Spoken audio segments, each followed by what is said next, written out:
Okay, what's up, folks? It is Monday, June 12th, 2017. Rich Van Tassel with you, giving you the recap of Game 5 of the NBA Finals. Golden State Warriors winning the championship with a 129-120 victory over the Cleveland Cavaliers. Second quarter was the difference in this game.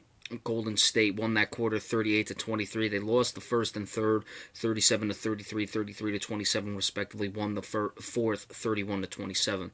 For Cleveland, Kevin Love had 6 points, 2 of 8 shooting, 0 of 3 from 3, 10 rebounds. LeBron James had 41 points, 13 rebounds, 8 assists, 19 of 30 shooting, 2 of 5 from 3. He was getting a ton of layups in the fourth quarter that Golden State frankly was happy to give them at that point because they were not surrendering a three-point shot and they were getting whatever they wanted at the other end of the floor. We'll get into that in a moment.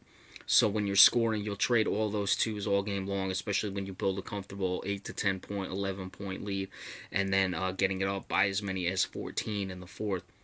And it was a 3 late that got it to under 10 points, 120. So it was essentially right around 8 to 13 for most of the fourth quarter of the lead. Kyrie Irving, 9 of 22, 1 of 2 from 3, 26 points. J.R. Smith had 25 points, 9 of 11, shooting 7 of 8 from 3. Nothing from the Cavaliers bench. 4 points for Richard Jefferson, a 3 for Kyle Korver. That's it. Now, Cleveland shot 47 of 88, which is 53.4, 11 of 24 from 3. So over 53% and just shy of 46 from 3 with over 10 three-pointers made. And you're still losing by close to 10 points and basically 10 points. As compared to Golden State, who did shoot over 50%, 46 of 90, but 14 of 38, 36.8. So 9-point difference in the three-point shots. Golden State also made 23 of 28 free throws to 15 of 23 for Cleveland. Draymond Green, 10 points, 3 of 10 shooting, 2 of 5 from 3. Kevin Durant, another very good game. I haven't seen it yet. I'm assuming he's going to be the MVP. 39 points. Steph Curry, 34 points, 10 of 20 shooting, 12 of 15 from the line. He was only 2 of 9 from 3, though. His three-point shot was not great in this series. So you look at Cleveland, for all they've done, holding, shooting as well as they did, making a pretty decent amount of threes and certainly a good percentage of threes, and holding Steph Curry to 2 of 9 from 3 and still getting beat in the three-point department and losing by 9 points is disappointing. Andre Iguodala, huge off the bench with 20 points. McCall had 6, Livingston 5, David West had 4. Again, the line was the difference. Plus 8 from the line, plus 9 from three-point shots. That's a plus 17 there, so it mitigates everything else. Cleveland had 14 turnovers to 13 for Golden State. Now, in the fourth quarter of this game, Cleveland was only down 5. They were hanging around for a bit. They just could not get stops.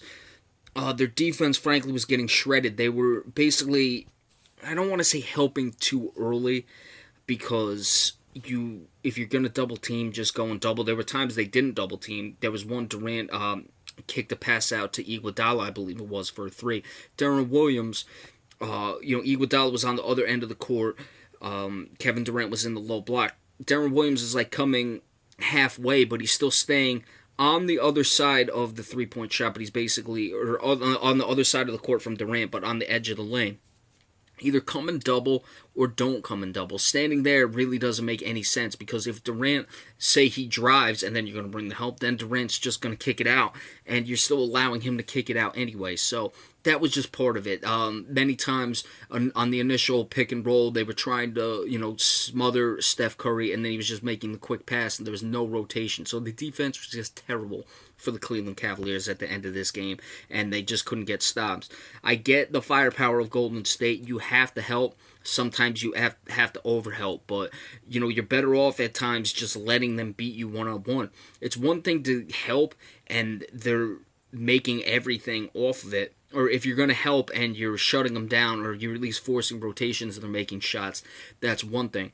If you're going to help and they're just getting easy hoops, then just go one-on-one and make them stop making shots, then make them miss shots, and then you don't have to help. If they start making them and you're defending one-on-one, then you bring the help. But just terrible defense at the end of this game. Now, on a side note, I'll probably do another video on this, but this is just for this recap.